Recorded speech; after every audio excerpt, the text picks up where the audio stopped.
Olá a todos! Bem-vindos mais uma vez a bordo do Sem Calado. Com oferecimento de ACL Cargo, Gescom e Vento International, estamos mais uma vez aqui recebendo mais um grande personagem, né, Babá? Correto. Hoje teremos uma aula sobre aqueles containers que você vê, aquelas siglas LCL, FCL, aqueles conflitos eternos sobre estadia, pagamento de demurra, de detention. Teremos uma pessoa aqui para dar uma palhinha para a gente aqui. Mas antes de mais nada, peço que curtam e compartilhem com seus amigos. É isso aí. Eu vou até falar um pouco sobre a carreira dele. Ele que é, antes de mais nada, engenheiro mecânico, despachante aduaneiro, já foi presidente do Sindicato dos Despachantes Aduaneiros, presidente da Federação Nacional dos Despachantes Aduaneiros, diretor da Associação Comercial de Santos, membro do OMA, Organização Mundial das Aduanas, também participou da ASAPRA, Associação de Despachantes Aduaneiros da América Latina, composta por 20 países. Então estamos aqui com Nívio Pérez. Seja muito bem-vindo a bordo. Bem-vindo. Boa noite a todos. Boa noite. É duro enfrentar essa dupla aqui, viu? Mas a gente vai tentar aí explicar um pouquinho do comércio exterior, que não é nenhum bicho de sete cabeças, mas a gente precisa sempre saber como é que funcionam as siglas. E é um ramo bem interessante para o jovem que quer entrar nessa área. Eu acho que é futuro. Eu costumo dizer, se você não vende internamente, você tem que vender externamente. Você tem que ter as duas armas na mão. Com certeza. E vocês vão saber também como funciona todo o processo de importação do início ao fim, tá? Mas antes de mais nada, fale como começou a tua carreira profissional. Você é engenheiro, essa eu não sabia. Sou engenheiro mecânico. No meu 4º ano de engenharia, eu sou formado pela Universidade de Santa Cecília. Sim. No meu 4º ano de engenharia, eu recebi uma proposta. Eu trabalhei no Banco Nacional, era subgerente, depois virei gerente adjunto do Banco Nacional, e eu recebi uma proposta para montar uma empresa de comércio exterior, despacho aduaneiro. Sim. E eu joguei tudo para cima e montei essa empresa. Ela tem 30 anos, hoje nós temos sede própria e graças a Deus está indo tudo bem. Que legal. Então tudo isso começou, você já tinha alguma ligação com o despacho aduaneiro quando você trabalhava no banco ou não? Eu tinha alguns clientes da área de despacho aduaneiro. Sim. E aí um desses clientes me convidou para ser sócio, para participar da parte financeira da empresa dele e tudo. E a gente acabou montando a empresa. Um ano depois, ele veio a falecer. Sim. Aí eu fiz sociedade com um rapaz de São Paulo, o Adilson, que é meu amigo até hoje. Nós trabalhamos juntos até hoje. A área da engenharia também, ela ajuda um pouco na questão da classificação, né? Eu lembro que o meu sogro foi despachante, aí o saudoso Luiz Carlos Vieira Machado da Rosa. Ele tinha, assim, essa questão da classificação como o norte dele. Então, tem coisas que chegam... A parte da engenharia, ela ajuda você na classificação desses produtos, por exemplo, motorzinho... fonte, essas coisas que pode ser... Na verdade, hoje, os engenheiros, eles se credenciam junto à Receita Federal, tem todo um trâmite, tem que apresentar uma série de documentos, conhecimento, e eles são chamados de técnicos certificantes. Certo. Então, toda vez que um auditor fiscal tem uma dúvida em relação à classificação, principalmente de máquinas, tecidos, ele normalmente pede a assistência de um engenheiro. Legal. E aí ele faz um questionamento a esse engenheiro. Nós chamamos de quesitos. Sim. E o engenheiro tem que analisar todos aqueles quesitos e verificar se realmente aquele produto se encaixa no que está sendo despachado. Sim. Se usa muito o engenheiro quando você traz uma mercadoria, principalmente uma máquina, no ex-tarifário. O que é um ex-tarifário, para que vocês entendam? Boa. É uma exceção à tarifa. Então, a máquina, por exemplo, ela paga 10 a 11% de imposto de importação. Se ela não tivesse similar nacional e você fizer todo um trâmite, é publicado no Diário Oficial da União, depois de passar pela ABIMAC, de passar pelo SESEX, é publicado um ex, que chama exceção à tarifa, é ex-tarifário. E aí, esses 11% de imposto de importação cai para zero. Então, você tem que estar classificado, a máquina tem que vir exatamente como o ex descreve. Se não, é desclassificado do zero e você vai pagar 11%. E uma mais dúvida. multa. No caso, na classificação, para você definir qual o NCM de determinado tipo de peça, né? Então, o engenheiro ele faz uma análise e, às vezes, pode ser subjetivo, né? Porque ele pode se encaixar em vários perfis que você pode pagar mais ou menos imposto.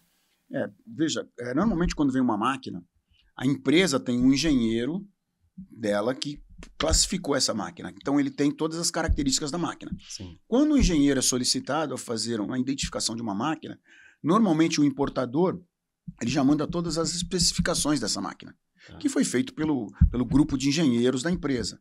Então, e quando existe uma dúvida, às vezes o engenheiro, o técnico certificante solicita que esse pessoal da engenharia da empresa venha a Santos ou qualquer outro porto e faça um petit comité, como a gente chama, né? Sim. Discutam e aí dali se diz está correto ou não está correto. Entendi. O NCM nosso aqui, são 8 dígitos, né? Sim. Eu já vi, assim, alguns BLs do exterior, que eu trabalhei numa agência, são 6 números. Tem alguma diferença esses 2 últimos números ou não? Não, é que no comércio internacional, nós somos obrigados, no Bill of Lading, Sim. que é o Bill of Lading, é um conhecimento marítimo. Perfeito. É obrigado os 4 primeiros dígitos, que é onde realmente vai esse produto. Se encaixar. Se é Exatamente. uma caixa de papelão, se é uma roda de carro, né? Exatamente. E aí os outros 4 números vai definir como é que ele é classificado. Os 4 primeiros levam para que produto que é. E depois cada um tem a sua especificação. Por exemplo, você tem bicicleta, você tem triciclo, você tem... Então, os 4 primeiros dígitos são iguais e os outros 4 já modifica para ver onde realmente vai ser classificado. Se é uma bicicleta cargo, se é uma bicicleta elétrica. Exatamente. Aí vai cada mudar os dígitos. Eu tenho até uma passagem interessante, que uma vez eu trouxe um aspirador de pó, só que era para carro. Uhum. E o valor era irrisório, era um negócio assim. A Receita Federal não, porque o preço está muito... Nós tivemos que tirar uma amostra, levar para o auditor fiscal e mostrar para ele, olha, isso é um aspirador de pó de carro, está escrito de carro. Então, você imagina o valor do aspirador de pó de carro, que é barato, para um aspirador de pó daqueles grandes. Tá? Aí a gente conseguiu resolver. Então, é a mesma classificação, só que existem características diferentes. A gente falou sobre o NCM, né? Até para o pessoal entender. Mas como é a atuação do despachante aduaneiro? Passo a passo. Eu, por exemplo, fiz a importação de determinado produto. Te contratei para fazer o despacho desse produto. Qual a tua atuação, do início ao fim? Como funciona? Olha, eu costumo dizer que o despachante aduaneiro, ele não tem a função só de despachante. Sim. Ele é um conselheiro aduaneiro. Sim. Por quê? Porque ele vai te orientar na melhor classificação, ele vai analisar o seu produto.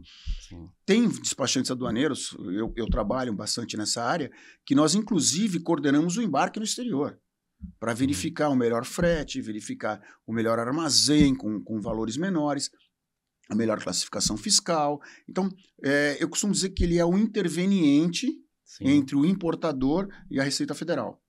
Eu costumo dizer que na cadeia logística só tem 2 pessoas físicas. É o despachante aduaneiro, que ele é nomeado pelo Diário Oficial da União, e o auditor fiscal. O restante são todas pessoas jurídicas. Terminal, armadora, agente, transportadora, são todas pessoas jurídicas. Então, os auditores costumam dizer o seguinte, o despachante prepara o bolo e o fiscal vai ver se está bom ou não. O fiscal é a Ana Maria Braga. Ana Maria Braga, exatamente. Você comentou também do despachante trabalhar desde o início na cadeia lá da importação, da exportação. A modalidade do frete também, assim, esse conselho também parte do despachante? Se vai ser um FOB, se vai ser um CIF, se vai ser um DAP? Isso aí normalmente é o importador que define, porque ele vai definir com o comprador ou o vendedor. Se ele estiver exportando, ele é vendedor. Se ele estiver importando, ele é o comprador. Então, normalmente, ele define. Muitas vezes o cara no exterior fala, não, eu vou fechar a cadeia toda e coloco no Brasil. Do Brasil é com você. Não. Tem outros que não. Olha, compra aqui na minha fábrica, eu não movo nada, você está comprando aqui, você vai vir retirar aqui. Então, cada um, o FOB, o CIF, normalmente é definido pelo importador. Tá? Normalmente é feito assim. A modalidade, se vai ser FCL ou LCL, e aí eu explico, o FCL é quando você é dono do container, chama Full Container Line. Sim. Você coloca, um importador que coloca toda a sua mercadoria dentro de um único container. Então ele é responsável pelo frete, por tudo. No LCL, que já é uma carga, nós chamamos de carga consolidada, onde a sua carga pode vir com 5, 6 cargas de outros, por ser uma carga menor, mas ela vem dentro de um cofre, que o container é um cofre. Então, aí você não define, a container não é seu. Então, a definição de tudo é por conta do agente de carga do armador. Ele geralmente, quando esse container chega, então ele é já desovado, né? Que o pessoal chama desovado, né? Isso. E coloca-se dentro de um armazém. Mas aí, o agente de carga que é soberano, ele decide qual se ele vai deixar na Santos Brasil, se ele vai colocar na Deiquimar, entre outros. Por quê? Porque a responsabilidade da desova é do armazém. A devolução do container provavelmente também faz o armazém. Então ele tem os acordos. Então ele, por exemplo, ele tem um armazém que ele não cobra nada do agente nem do armador para desovar, para devolver o container. Por quê? Porque as armazenagens hoje de uma carga consolidada, ou seja, de uma carga solta dentro de um armazém fechado, é muito mais alta do que de um container. Por quê? Porque hoje em Santos, o armazém fechado, o armazém alfandegado fechado, ele é uma área bem menor do que a área livre. Então, a armazenagem dentro desses armazéns é bem mais cara que o normal. Também o controle é maior, né? Porque Sim. você tem que ter ali... o risco é maior risco de avaria, maior, né, da avaria, de furto, é bem maior. Entendi.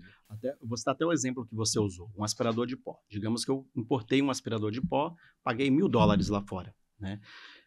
Para eu saber quanto eu vou pagar de imposto de importação, aí é você quem vai me dizer isso?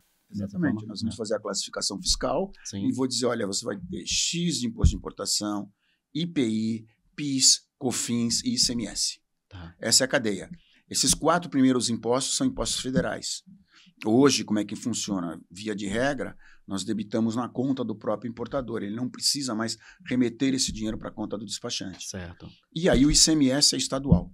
Ah, tá. E todos esses impostos, né, que é uma dúvida de muitos aí, ele começa, né, o valor lá da carga, né, e o dólar, né, e aí você se calcula o valor, que seria o valor, mais o frete, a partir desse que se baseia as taxas.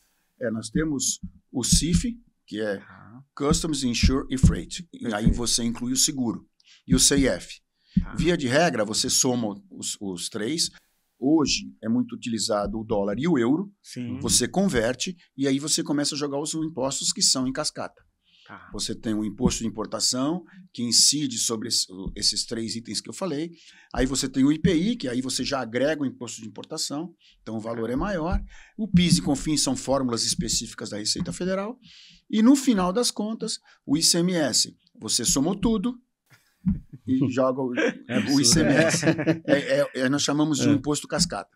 Era o que acontecia com a gasolina naquela época que teve uma desoneração, né? Tinha o CID. Isso. O imposto sobre a gasolina. Isso. Mais ou menos isso, só que nós não temos essa desoneração, nós temos os impostos em cadeia. Caramba. E tem os jabutis também nessa história toda, né? Porque a armazenagem, esses outros custos, você acaba não tendo noção de quanto você vai pagar. E às vezes você tem algumas surpresas, né? Normalmente nós fazemos um custo para o importador para ele ter uma base de quanto que ele vai gastar quando o produto dele chega aqui. Sim. Isso aí o despachante aduaneiro faz, qualquer equipe faz. Nós negociamos com os terminais, tem terminais que dão 15, tem terminais que dão 20 dias para o primeiro período. E aí nós temos uma tabela específica com cada terminal. Então a gente consegue ter aproximadamente um valor de armazenagem. O frete, a gente também joga, normalmente vem em dólar, nós também fazemos esse cálculo do frete. E as despesas que ele vai ter, do transporte rodoviário e tudo. Via de regra, nós costumamos dizer para os importadores aplicarem uma margem de 10% para mais ou para menos. Que não foge muito disso. Verdade. O dólar pode dar um pulo, o euro pode dar um pulo, então aquele valor que você fez em real, ele vai ter um acréscimo. Ou um decréscimo, caso o dólar caia, caso tenha uma liberação rápida. E, além de tudo isso, você também tem que ver a negociação que você tem com os armadores ou com o agente de carga para a demurrage do container. O que é a demurrage, para quem não entende? É o aluguel do cofre. Então, existem armadores que te dão 7 dias, free, tem armadores que te dão 10, 15 até 21 dias. Então, isso também influi diretamente no custo. Então, não pode atrasar a liberação. Fazer a nota e a liberação. Não, tem que ser bem rápido.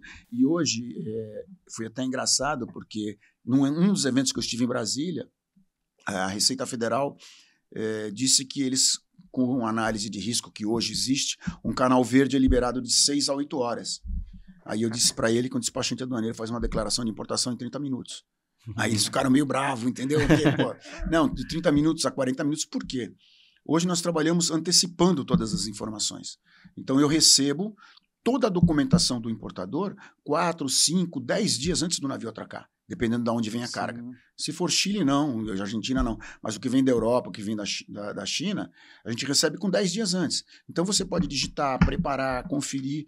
Quando chegar, você só atualiza a taxa, o valor do dólar, pega as informações finais, que é a presença de carga, e você registra. Então, é simples, caso você tenha toda a documentação antecipadamente. Explica para a gente também essa questão. Canal verde, canal amarelo, canal vermelho, o que seria? Veja, a Receita Federal, já há alguns anos, ela vem trabalhando com um sistema chamado análise de risco.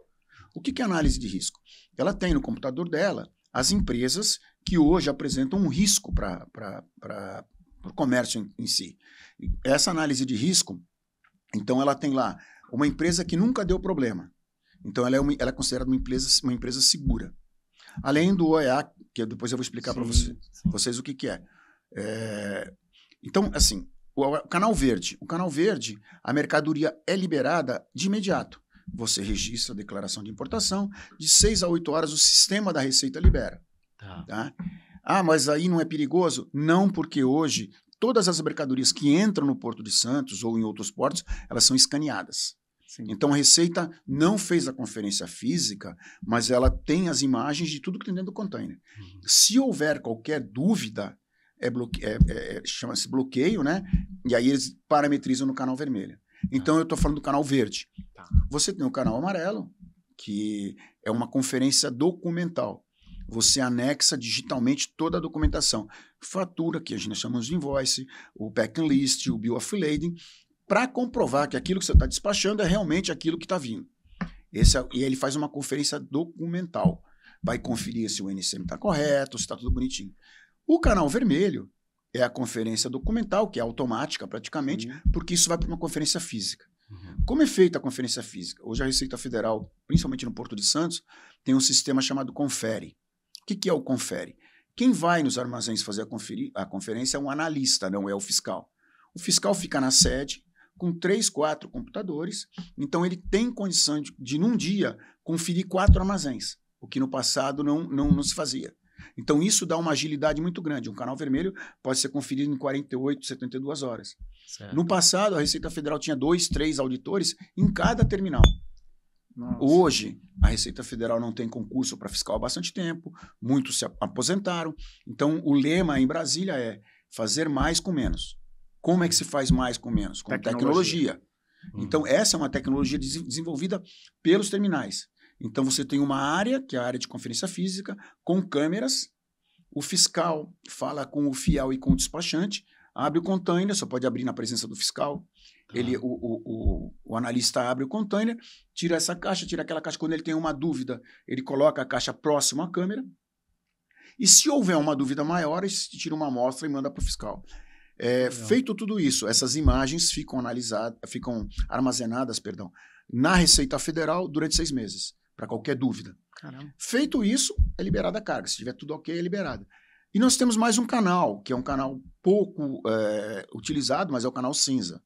Quando existe uma desconfiança do valor, existe um subfaturamento dos produtos. Sim. Entendeu? Esse canal cinza aí já é bem mais demorado, porque tem que fazer uma pesquisa, o importador tem que mostrar contrato de câmbio, troca de e-mails de valores, porque hoje com a internet você consegue buscar o preço de qualquer coisa em qualquer canto do mundo. Sim. Então esse canal cinza é um canal bem mais demorado, e o custo realmente vai lá para cima.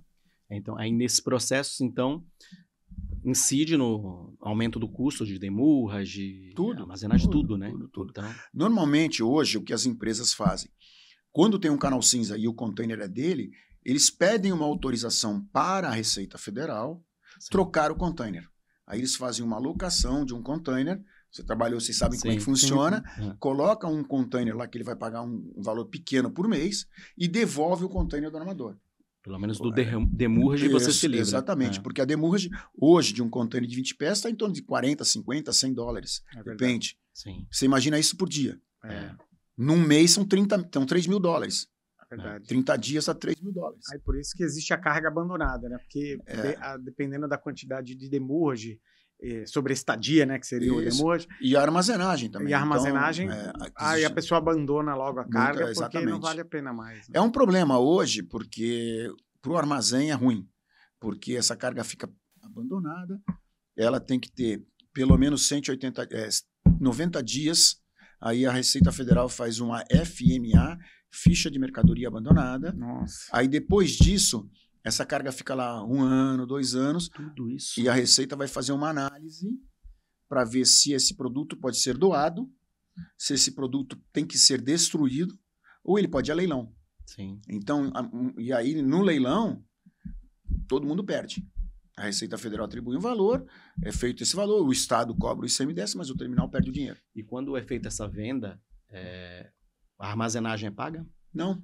Ou seja, o armazém só ele toma na cabeça exatamente. com isso. A Receita hoje estuda dar uma porcentagem do valor para o armazém. Hoje a Receita tem alguns armazéns deles, ou locado por eles, que quando essa mercadoria vai a leilão, eles retiram do terminal, pedem para o terminal entregar nesse armazém dele. Há pouco tempo pegou fogo aqui em Santos. Sim. Queimou mais de 3 milhões de mercadorias. Eram mercadorias abandonadas que provavelmente iriam a leilão. Tinha até helicóptero, né? Tinha carro, helicóptero, uma série de coisas. Cara. Muito bom. Essa questão do... A gente teve aqui um auditor do MAPA e... O caso o Paulo, doutor grande amigo. Um grande abraço. Grande amigo. Tomamos café de vez em quando. O nosso enciclopédia ambulante. Ele comentou sobre a inspeção de madeira. Ainda tem muito problema com essa questão da madeira, de ter o certificado, causa atrasos. Veja, o Ministério da Agricultura, no início, quando começou a se criar ou analisar essa madeira, por conta de insetos endêmicos que não existem nas florestas brasileiras. Estavam vindo. Eu mesmo conferi uma vez uma carga com um inseto que eu nunca tinha visto. Então, quando se tem esse inseto, se coleta esse inseto, coloca-se dentro de um vidro e manda para São Paulo, para Brasília, para analisar se é um inseto das florestas brasileiras ou não. Tá? Então, isso teve muito problema realmente. Hoje, o Ministério da Agricultura também trabalha com análise de risco como a Receita. Sim.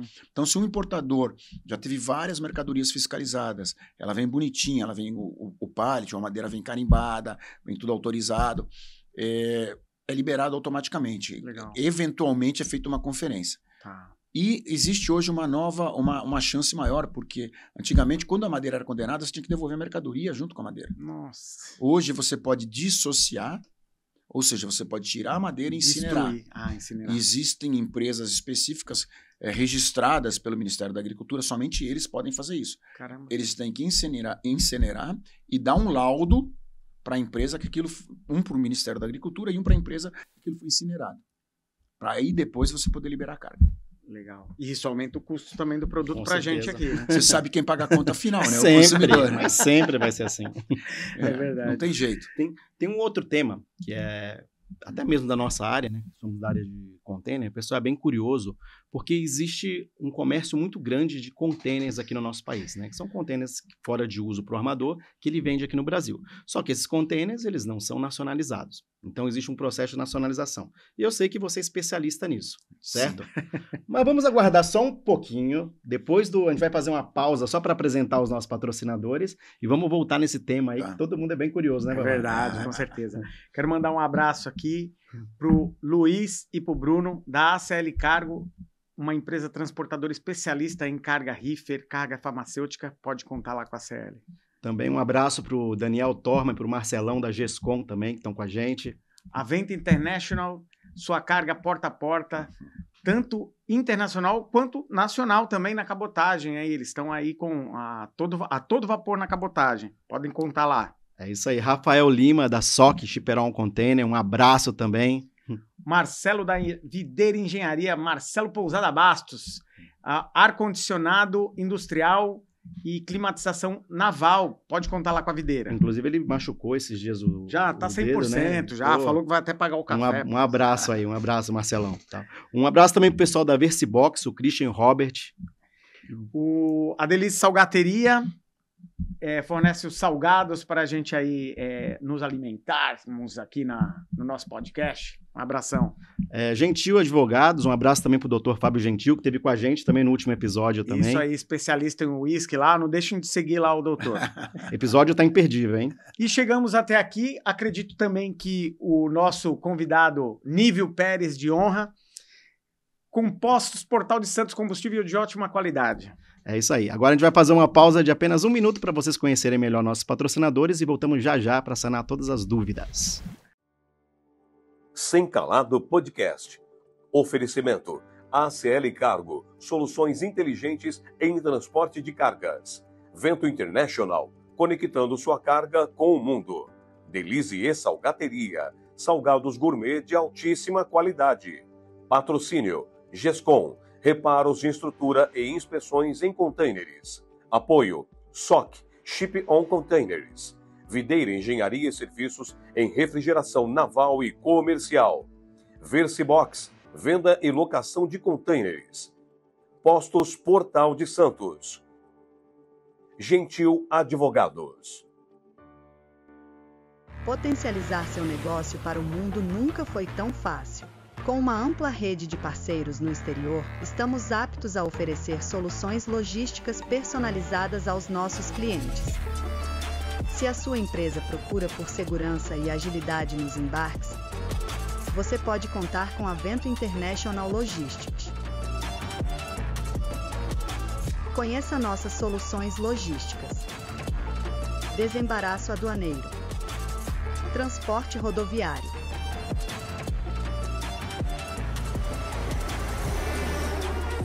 Transporte ferroviário. Transporte marítimo. Transporte aéreo. Com mais de 10 anos de mercado, somos especialistas no transporte de cargas em todo o mundo. Vento International Logistics, conectando sua carga ao mundo. Estamos de volta então com Nívio Pérez, despachante aduaneiro, que vai contar pra gente muitas histórias daqui a pouco, né, Vavá? Vai falar um pouco sobre a parte de nacionalização, mas antes de mais nada, vamos falar sobre o evento Master Rock, que vai acontecer aqui em Santos no dia 4/8, tá? É um evento que já está na 3ª edição, né, Vavá? A gente está à frente desse evento aí, que visa arrecadar fundos para ajudar o Nurex, né? Correto. Esse evento é um evento, uma tarde de domingo, muito agradável, com música de boa qualidade, muito melhor do que você ficar assistindo aqueles programas de TV aberta que são ridículos de domingo. Vai lá no Master Rock, Tom Cremon, Bira Guiar, comida de qualidade da Delize Salgateria, sanduíches de linguiça artesanal da Engenharia da Linguiça, Chopp Berguin, água, refrigerante e suco. Além das boas companhias que você terá lá para fazer o seu networking e as suas amizades. É isso aí. Quem tiver interesse em participar, procura a gente nas redes sociais, a rede social de Sem Calado também, minha, do Evaristo, e aí a gente vai ter uma tarde muito agradável, né, Vavá? Com muito classic rock de excelente qualidade. Na última edição aí conseguimos uma façanha de arrecadar R$13.046 para o Nurex. O tesoureiro lá do Nurex queria beijar o Emerson, careca dele. E a nossa meta esse ano seria bater os 15 mil. Vamos ajudar aí, pessoal, a fazer por uma boa causa. É isso aí. 4/8, pessoal. Mas vamos lá. Então, a gente estava falando antes sobre nacionalização de containers, né? Certo. Então, a gente sabe, como eu tinha dito, que o container, ele não é fabricado aqui no país, né? Isso. Mas se utiliza muito, principalmente agora na construção civil, também ele é muito aplicado em lojas, né? Mas esses containers, depois que acaba a vida útil dele na navegação, ele é vendido aqui no Brasil. Como é feito esse processo? Olha, o container, por ser usado, toda a mercadoria usada, ela necessita de uma licença de importação, que é concedida pelo DSEX. Então, você tem que primeiro obter essa licença de importação e depois você fazer a nacionalização. O que é fazer a nacionalização? É pagar os tributos, pagar os impostos incidentes. Tá? Esses containers, no início, alguns auditores pediam para que eles voltassem a uma zona alfandegada, onde o custo é muito alto. E aí, depois de muito conversar, explicar, não, nós fazemos hoje a nacionalização desses containers nos depots. Sim. O que é os depósitos? Os depósitos onde esses contêineres estão parados. Eu lembro até que, no passado, nós fizemos algumas nacionalizações de contêiner em Fortaleza, se eu não me engano. Eram 5 contêineres que estavam com problema de saúde pública, porque estava tendo uma epidemia de dengue, chovia, ficava com água nesses contêineres. O depósito tinha que colocar cloro ou alguma coisa todo dia. Então, nós até corremos com essa nacionalização. Para os armadores é interessante, porque eles recebem alguma coisa. Para os compradores, eles reformam esses contêineres. Como você falou, eles fazem casas. Hoje você vê muita casa de container. Nós fizemos a nacionalização de 200 containers para uma empresa, onde eles venderam esses containers prontos para uma cidade, onde os caras colocaram campos de futebol para a molecada. Sim. Atrás de um gol tinha a lanchonete para os pais, e no outro era o vestiário deles. Legal. Então foi bem Em interessante. Fortaleza, isso? Hã? Em Fortaleza? Eu não lembro se foi em Fortaleza. Eu sei lembro que a nós- prefeitura fez isso, um projeto assim também. Isso. Nós fizemos a nacionalização de 200 containers. Sim. Eram algumas cidades, né, campos de futebol, e é bem interessante. Hoje o container ele tem uma utilidade muito grande. Os containers reefers, por exemplo, se aproveita muito a peça, que estão em boas condições, e são peças caras que se comprassem lá fora, com mais os impostos, ficariam muito, muito mais caras. Até a isolação térmica também, né? Exatamente. Container frigorífico, a isolação térmica, ela é espetacular, né? Com poliuretano. Então, o pessoal utiliza bastante, né? Tanto na parte de conforto, como também para armazenar, né? Para fazer um escritório, né? Uma obra... tem uma obra grande para fazer um showroom, né? Daquela obra. Os terminais hoje, muitos terminais estão utilizando containers onde eles fazem escritórios, principalmente o pessoal de área, que a gente chama o pessoal que fica nos terminais. Mas, numa média, assim, quantos por cento se paga, assim, para nacionalizar um container? Via de regra, a gente vai falar um número bruto, 50%. Do 50%. valor do produto, do container. Certo. Ele paga 11% de imposto de importação, o IPI é 0, 2,1% de PIS, 11%, agora me fugiu um pouco de CONFINS. Sim. Fechou essa conta, você vai para o ICMS. Pagou o ICMS. A gente coloca uma média 50% do valor da unidade. Houveram alguns casos que quem era responsável por fazer a nacionalização era o próprio armador. Hoje não, né? O comprador que é responsável. Veja, o responsável perante a Receita Federal é o armador. Porque entrou na admissão temporária dele. Entrou em admissão temporária perante a Receita. Hoje a admissão temporária é uma admissão temporária automática. No passado não se fazia uma relação, mas isso fica no sistema da Receita Federal. Então o que acontece? Se houver qualquer problema, o responsável é o armador. Quando você faz uma nacionalização, normalmente vem uma invoice, ou seja, uma fatura de fora, com o valor do dono do container.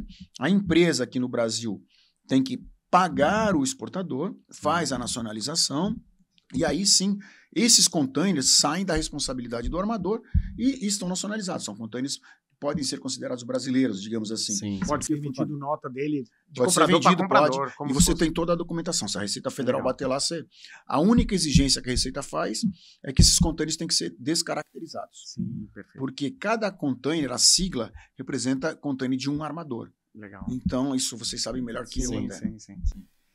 Ele tem, então, quando ele sai essa nota fiscal, eu comprei, fiz a nacionalização, aí essa documentação fica para minha empresa. E é gerada uma nota fiscal. Eu gero uma nota fiscal de entrada, seria isso, né? Isso, Pra quando mim você... Aí se eu Faz- quiser revender esse container, É eu uma vendo de para o venda. Emerson, eu faço uma de venda para ele. Isso. Mas eu preciso mandar para ele toda essa documentação, a LI, tudo não. Não, Vai descrito só- ali na só a nota fiscal de venda. observação, tá? O que acontece, a gente faz muita nacionalização para os armadores, com a anuência do importador, nós enviamos uma cópia da declaração de importação e o comprovante de importação para o armador. Ah, legal. Para ele ficar resguardado, amanhã depois que a saber Receita que Federal foi bater feito lá, certinho. não, olha, nós vendemos para essa empresa e essa empresa pagou todos os impostos, a mercadoria está nacionalizada. Aí então ele não tem problemas com a Receita Federal. Como eu Perfeito. disse, a responsabilidade é do armador. Ele que assinou o termo de responsabilidade. E se por acaso esse container, eu sou uma pessoa que eu produzo frutas, eu já tenho esse container nacionalizado e eu quero mandar com a fruta para fora, eu vou ter que pagar a exportação Não. desse container? Veja, a exportação você praticamente não tem tributos. Ah, verdade. O Brasil incentiva muito isso, justamente por causa da balança comercial. Você vê o agronegócio aí que sim. vem. Então, não, você põe o container, é seu, você só tem que negociar com o armador, ver se ele aceita receber um container que não é dele. Porque, via de regra, os armadores entre si, eles têm contrato. Sim. Então, um carrega container do outro, sem problema nenhum. Mas aí você é digamos, um peixe fora d'água. Um shipper-on. Um shipper-on, exatamente. Então, hoje, se eu tenho um produto e eu desejo exportar, então o processo é totalmente diferente da importação. Então, praticamente não tem impostos para exportação? Praticamente não. Quase todos os produtos hoje são zero de imposto. O governo é um incentivo que se dá há muito tempo, Sim. porque existe até aquele tema que é exportar é o que importa. Sim.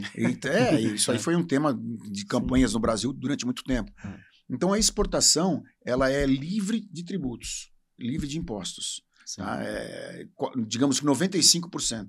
Sim, entendi. Tá? Existe também uma defesa nacional que certos produtos não podem ser exportados. Eu vou te dar um exemplo, madeira, por exemplo. Massaranduba e peroba rosa não pode mais ser exportada. Tá. Quando você vai exportar quadros, você tem que ter uma autorização do IFAM, que é o Instituto de Pesquisas Históricos. Tal. Se for um quadro muito importante de um pintor nacional, eles proíbem essa exportação. Então, existem produtos que eles têm que passar por alguns órgãos para poder ser exportado. Por exemplo, nós fizemos um tempo atrás uma exportação para a Engesa. Tem que vir o Exército tem que autorizar. Caramba. Então, cada produto tem a sua especificação. Sim. Por exemplo, no agronegócio, se usa muito a certificação da SGS.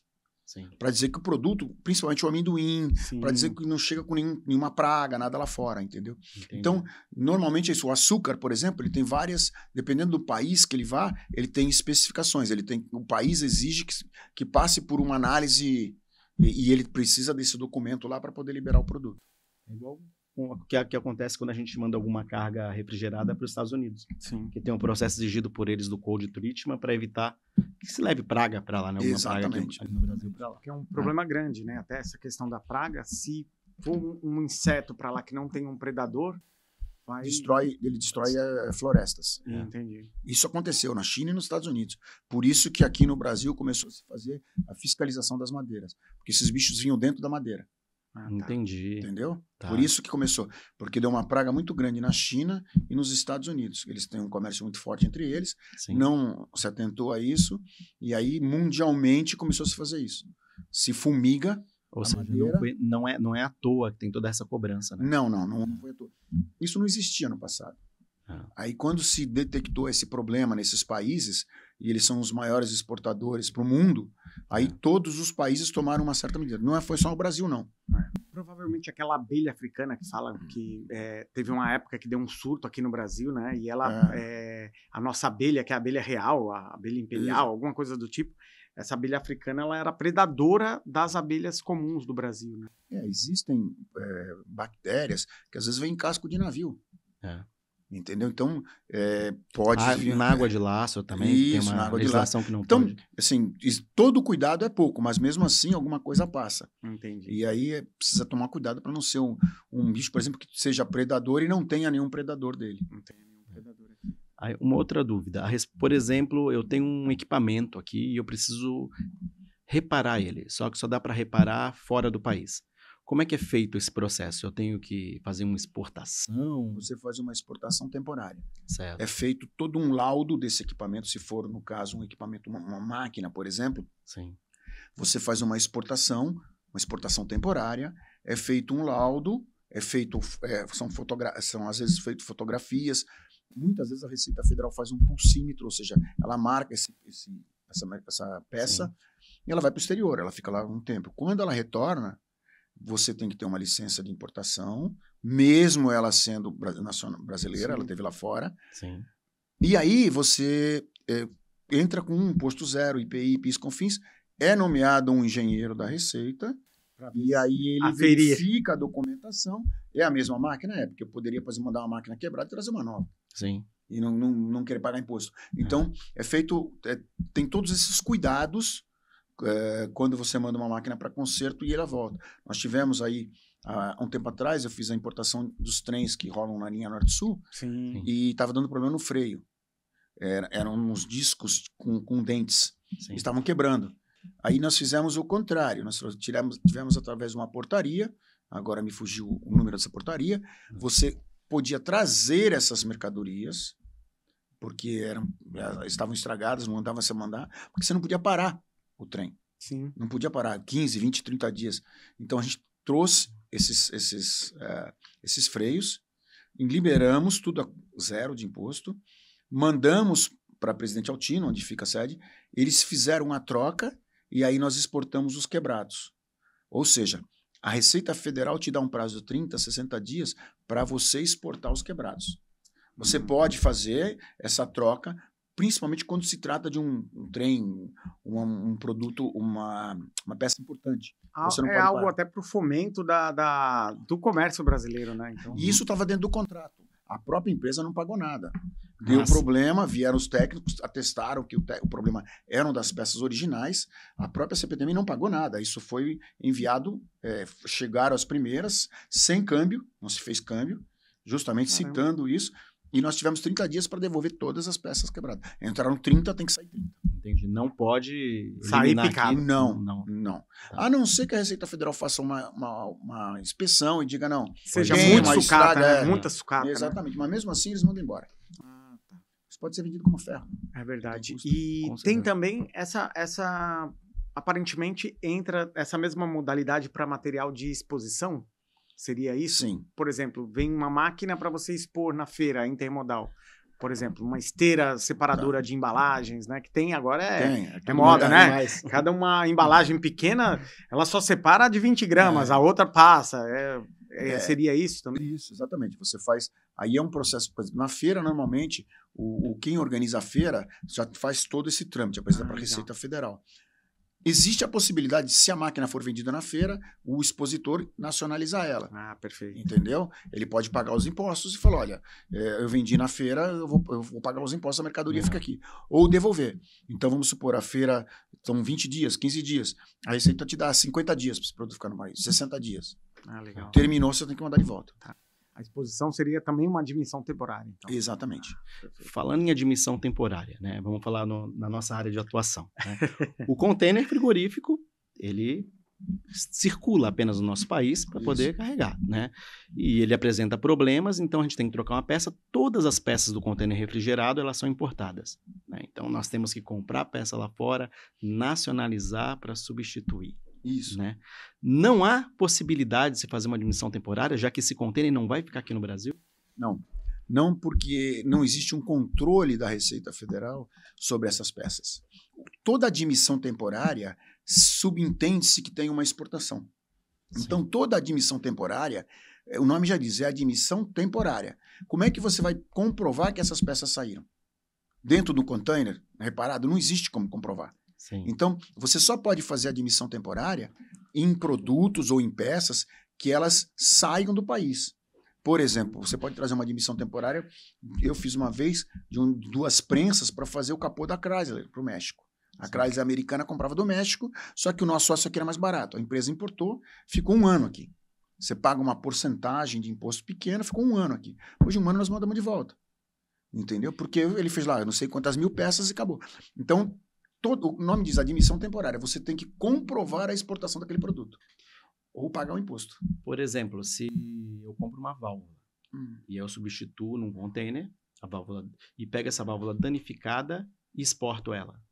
Não pode. Não pode. Não, porque isso aí, veja, subentende-se que você está trazendo uma peça nova. Não Entendi. pode. Você tem que pagar o imposto. Caramba. São brechas, né? Impressionante, né? O negócio é arrecadar, filho. Vamos faturar. Fala com o nosso ministro. O mais conhecido como Haddad, né? Haddad. Fernando Haddad. É isso aí. Mas muito bom, Aníbal. Mais alguma dúvida Eu relacionada a acho essa área? que, cara, já aprendi aqui. Eu acho que eu vou fazer minha primeira exportação aí pela Shopee. Faça que você vai estar Não, bem. pela a primeira importação. O dólar- A Shopee o dólar- é importação. É, mas tu pode exportar também. O dólar Também. tá caro, o euro É também, você verdade. ganha bem. É isso que acontece muito, né? O dólar aumenta, você percebe que o alimento, não é que ele fica mais caro, é porque vale mais a pena o produtor vender no exterior com dólar alto. Sim. Então aí o pessoal fala, tá vendo, aumentou o dólar, aumentou o frango, aumentou a carne. Não é porque vale mais a pena exportar.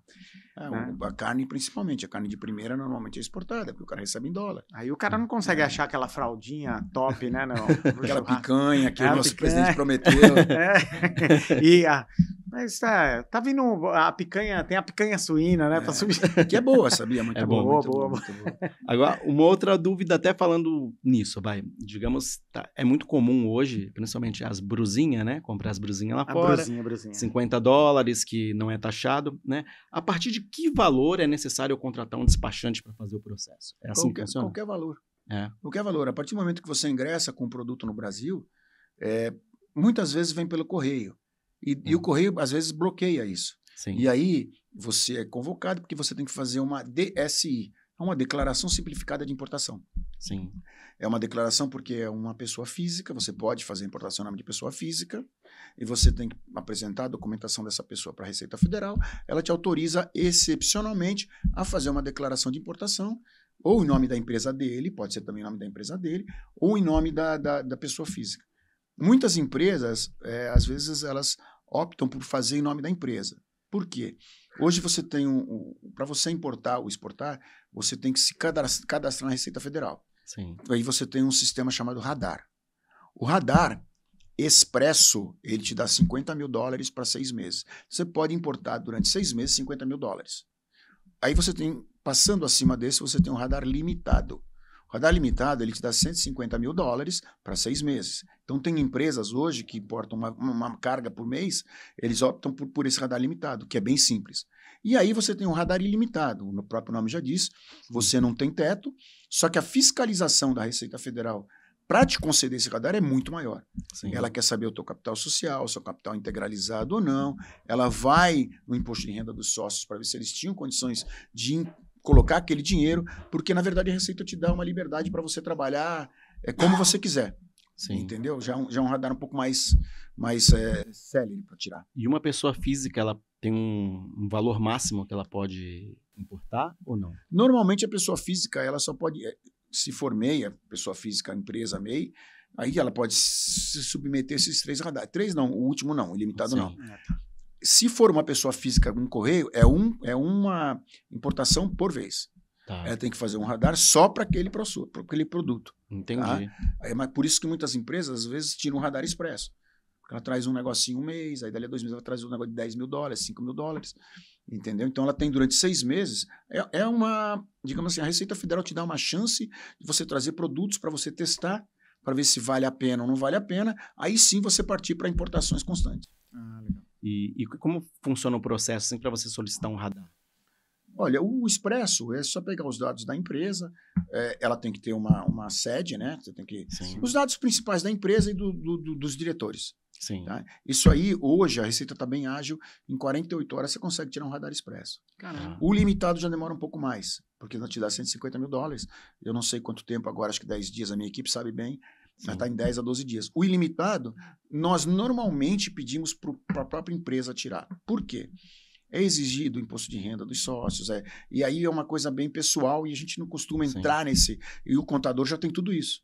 Então é mais fácil. Ele faz um processo administrativo. Ele faz um filtro e, por exemplo, ele já tem o imposto de renda dos sócios, ele tem tudo isso, então é muito mais fácil fazer isso, através do contador. É muito bom. Excelente. E agora vamos contar causos. Né?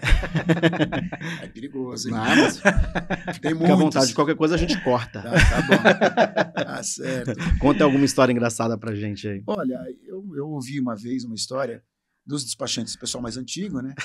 Que antigamente ele trazia motores de popa e ele tirou uma licença de importação para trazer o motor de popa de 15 HP. Sim. Quando a mercadoria chegou no Brasil, na conferência física, porque naquela época não tinha canal, toda a mercadoria passava por conferência física, constatou-se que o motor era de 10 HP. Aí o despachante bem malandro virou para o fiscal e falou assim: chefe, esse aqui é um embarque. Vai vir o segundo embarque, que são os outros 5 HP. É embarque parcial. Vai vir os outros 5 horsepower lá. Não sei se foi liberado ou não, mas isso é verídico, é uma história verídica. Eu até tinha um diretor que já faleceu, ele queria pegar esses despachantes para fazer um livro dessas histórias engraçadas, porque tem muita história engraçada, histórias que a gente não pode contar aqui, histórias que a gente pode contar. Mas se quiser, pode contar. Não, meio perigoso. O horário não permite, né? Eu lembro, meu sogro contou uma vez que ele teve uma festa na Ilha das Palmas, e aí voltando, aí tinha um cara que tava todo na estica e tal, e não soltou gravata nem nada, jogaram a mala dele no canal, cara, e era barco procurando, e o cara, putz, meus documentos morreu, todos. jogou no canal já era, esquece. Afundou já era, ali cai no meio da a lama. maleta de couro. Mas não, despachante era assim, era uma época, nós chamamos uma época nostálgica, o pessoal gostava muito, você tinha muito mais contato, você tinha o dia inteiro. Hoje você anda na cidade, praticamente você não vê quase ninguém. Receita Federal, antigamente recebia gente, hoje está praticamente vazia. Tem lá hoje o Ministério da Agricultura, porque tudo é online hoje. Automatizado. Lógico, automatizado. Tem as conferências físicas, tem digamos, as análises de produto e tudo, mas assim, é bem menos do que no passado. Então, tinham esses causos, como a gente costuma dizer, né? Esse eu citei eu sei de outros, mas deixamos para depois. Depois a gente fala após a gente terminar o episódio que a gente conversa. Eu lembro uma vez a gente foi fazer ia fazer uma manutenção de container a bordo, e a gente tinha aquela lista, né, que era uma lista básica, que eram as ferramentas e algumas peças principais estavam na lista, sempre estava carimbado, ia lá, renovava e tal. Aí um dia um guarda portuário, cara, ele pegou, não, isso daqui não, tem que ter a nota, mas isso daqui é base pra gente entrar, um maçarico, alguma coisa, porque era refrigeração. Cara, sei que aí foi eu e o menino parar lá na Polícia Federal. Aí depois, depois os sócios lá com advogado e tudo para soltar a gente lá, que a gente ia ficar lá, né? Porque assim, muitas vezes as pessoas que estão fazendo essa fiscalização, elas não conhecem a fundo o que elas... Então, tudo para elas é problema. Tudo, e, lógico, isso aí é ferramenta normal. Você tem que fazer a vistoria no container, verificar, consertar o container. Muitas vezes isso tem que ser na área alfandegada, né? Sim. É uma área sob controle da Receita Federal. A grande maioria das vezes.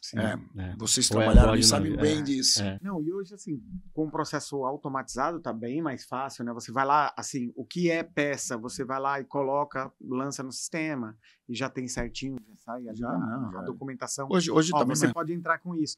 E até a automação da informação também. O navio, ele já manda, né? O que vai precisar. E tem também a parte de segurança, por conta do ISPS Code, né? Hoje, tudo que você vai entrar passa no raio-x, então acabou um pouco com esse problema, com o medo de você estar levando alguma coisa ilegal. Então. Principalmente droga, né? Exatamente. Eu lembro que antes dos scanners, você aprendia, a Receita Federal aprendia que 500, 600 quilos de cocaína. Hoje, 16 toneladas, 15 toneladas, é um absurdo. É coisa gritante. A gente teve aqui também com a gente a doutora Luciana Fuschini, ela é especialista nisso, né? E ela falou sobre muitas coisas que acontecem no porto, coisas absurdas, né? Hoje a criatividade os caras põem do coisa traficante dentro do navio, é impressionante, né? Sobe mala na barra. Tem que ter uma fiscalização. E nesse ponto a Polícia Federal está bem atenta a isso. A certificação OEA também, né? A certificação OEA hoje é importantíssima. Isso é um sistema da própria Organização Mundial das Aduanas, né? Legal. Então hoje, se você é um exportador, que você tem o operador econômico autorizado, que é o OEA, o teu produto entra muito mais fácil lá no outro país. E se você é OEA aqui, quando você importa, 99% dos seus produtos vão dar canal verde. E o que der canal vermelho, a Receita Federal tem 10 horas ou 8 horas, se eu não me engano, para conferir. Para ir lá e abrir. Aí não pode esperar do dia para o outro. Sim. A não ser que seja final de tarde. Aí no dia seguinte de manhã tem que ter. Porque essa certificação ela é paga todo mês ou não? Você não, é uma certificação. Atende o critério. É uma certificação bem difícil. Tá. Existe uma determinação da OMA de que os países deveriam ter pelo menos 50% das empresas OEA, empresas exportadoras, importadoras. Na última vez que eu vi, agora eu estou fora, o Brasil tinha 27%, ainda não tinha chegado nesse... Todos os portos já estão OEA, né? Os terminais, sim, a maioria dos terminais portuários. Porque é segurança, é passagem, né? Passagem. E as empresas que são OEA, elas têm essa facilidade da liberação. Legal. Tá? Isso é mundial. Não, show de bola. Agora vamos às homenagens. Nessa tua trajetória toda aí. Já 30 anos já trabalhando como despachante. Isso, exatamente. Com certeza passaram pessoas importantes, foram importantes para a tua carreira. Sim. Aproveita o momento para fazer uma homenagem. Olha, eu conheci uma pessoa que me levou para o sindicato, junto com o presidente, que é o Carlos Leal, já faleceu, E o presidente Cláudio de Barros Nogueira, eu devo bastante a ele. Na verdade, eu não queria ser, ele me fez ser presidente, ele insistiu, eu inclusive falei, olha, a vez de outro, ele falou, não, tem que ser você. Então o Cláudio de Barros Nogueira foi, digamos assim, o responsável por ser presidente 8 anos do sindicato. 8 anos. Na verdade, ele também me levou para o sindicato, junto com o Carlos Leal. O Carlos Leal me levou como diretor social, depois eu passei 4 anos como secretário, na época do Cláudio, e quando o Cláudio saiu, eu assumi, fiquei 8 anos como presidente. E uma curiosidade, né? O sindicato só permite eleição e reeleição, são 2 mandatos de 4 anos. Na minha reeleição, não teve chapa, só foi a minha. Caramba, e isso não acontecia no sindicato há 40 anos. Pô, que legal. Então foi uma coisa bem legal. E depois, os últimos 4 anos, praticamente não trabalhei, porque nós pegamos a pandemia, aí a gente teve uma série de problemas e tudo mais. Mas, enfim, me considero um felizardo de poder ter dirigido a minha categoria. Que legal. Mais alguém gostaria de mencionar? Não, seriam mais esses, mas principalmente a minha esposa e meus filhos. Opa! Porque eu viajei muito na época que eu fui presidente da federação, eu ficava todo mês 2, 3 dias em Brasília e 2 dias no Rio de Janeiro. Eu fui diretor da CNC também, Confederação Nacional do Comércio. Legal. Então, nós tínhamos uma reunião mensal no Rio de Janeiro, pela CNC, e como federação eu tinha uma reunião mensal em Brasília. Então, viajei bastante. Sem contar as viagens para o exterior, para participar dos grupos da Zapra, que se discutia o comércio exterior. E uma curiosidade, né? No mundo, na Zapra, nesses 20 países, eles se assustam com a quantidade de despachantes aduaneiros e portos que tem no Brasil. Que legal. Nós somos a única língua portuguesa dentro desse grupo. E, pasmem, muitos me pediam para ensinar português. Caramba, que coisa. E qual é o nome da esposa e da filha? Do filho. 2 filhos. A esposa é Érica e os filhos são Arthur e Andrei. Olá, pessoal, grande chance aí, ó. Perto do Dia dos Pais aí, ó, levar o paizão lá no Master Rock lá, vai estar o doutor Célio também lá, que é nosso camarada lá, o presidente do Nurex. O Célio, meus filhos, a gente viajou com o Célio, é gente boa, meu amigo, é gente foram lá boa. pra Mangueira, né? Ele eu levei ele na estação primeira de Mangueira cara, e coloquei a filha dele junto com a rainha de bateria dele dentro da bateria, junto com alguns amigos que a gente tem lá. Que legal. Ele falou que foi uma baita experiência. Ele conta única, sempre com bastante honra. Levamos ele. Fizemos uma bagunça lá no Rio. Final de semana gostoso, diferente. Verdade. Muito bom. Bom, muito obrigado, Nível. Foi excelente essa participação. Muita informação, cara. Nossa, aqui eu consegui. Na realidade, pessoal, eu aproveitei para tirar todas as minhas dúvidas aqui hoje, né? Foi mais para mim do que para vocês, né? Na verdade, assim, eu sempre gosto de falar da minha profissão. Eu acho que é uma profissão que eu escolhi. Eu tive oportunidade de estar com despachantes aduaneiros novos e da antiga. Eu tive oportunidade, isso me deram, de estar em Brasília, junto com as autoridades, de estar com autoridades da Organização Mundial das Aduanas. O primeiro secretário, que lá não é nem presidente da aduana, chama Kunio Mikuria, é um japonês. Eu tive com ele 2 ou 3 vezes em eventos. Então, assim, isso me abriu campos, me deu uma oportunidade de aprender um pouco mais da minha profissão em outros países, como que o despachante aduaneiro atua em vários países. Então isso para mim é sempre gratificante e sempre que precisar eu estou à disposição. Muito obrigado. Foi muito gratificante para nós tê-lo aqui no Sem Calada, né, Vavá? Isso aí, muito bom. Agora, para encerrar, a gente vai fazer um quadro que é chamado A Deriva. A Deriva. Nós vamos colocar uma palavra e você vai falar algo sobre essa palavra. Maria. Perfeito? Já vão me colocar na saia justa. Vamos embora, vai lá. Vamos lá? Despacho aduaneiro. Despacho aduaneiro é uma paixão. Todo dia eu tenho um dia diferente. Eu vou para São Paulo, visito clientes, eu volto. Aí eu costumo dizer que o despachante aduaneiro dorme com uma lei e acorda com outra. Então nós temos que estar nos atualizando. Então o despacho aduaneiro é uma coisa que vai te conquistando. Sabe, muita gente não tem ideia do que é o despacho aduaneiro. Você tem todo dia uma coisa diferente, uma conferência diferente, alguma coisa. Então o despacho aduaneiro quando você entra, você vai se apaixonando. É igual droga, você vai ficando cada vez mais viciado. Foi sua paixão, então eu quero que você decida engenharia ou comércio exterior, ou Comex.